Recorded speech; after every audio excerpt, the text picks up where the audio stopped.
So when the resolution passed in June, as a history teacher, what went through your mind? The word that I use is distraught, literally distraught. As everyone heads back to school, in some parts of the country, it's not just COVID that's causing controversy in classrooms, it's also critical race theory. You might have heard the term over the summer. When a handful of states passed legislation restricting the teaching of things like racial equality and white privilege. A few mentioned critical race theory directly. Okay, so what is it? Before all of this legislation, it really mostly came up in academic and policy circles in analyzing the law or other structures and how they impact people based on race. The concept of critical race theory has been around for more than 40 years. It's the idea that racism is not just about personal bias or prejudice, but a systemic issue that's embedded in American life and its legal system.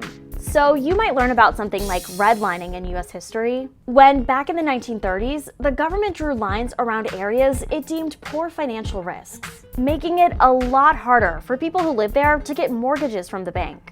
That's just history. But through the lens of critical race theory, you might discuss why those red lines were often drawn based on the race of the people who live there. Typically, critical race theory isn't even taught till college. So back to all those new bills. A lot of them use vague language, banning, quote, divisive concepts like race or sex scapegoating. And critics say politicians are using critical race theory as a catch-all term for any anti-racist or diversity efforts in the classroom. I think that the vagueness, what it does is it creates a real, what we call a chilling effect, or it creates a lot of fear in people to even broach any topic that could potentially be under this vilified umbrella. I understand that there's some teachers who've been attacked for, say, teaching about Jim Crow and told, well, it makes white students feel bad, to learn about this. And the reality is they're teaching history.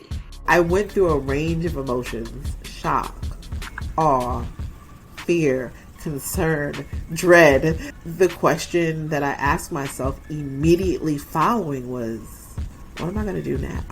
Khalisa's a high school history teacher in Georgia. The State Board of Education passed a resolution back in June limiting instruction around race or gender. I literally asked myself, how am I going to teach with equity and still keep my job?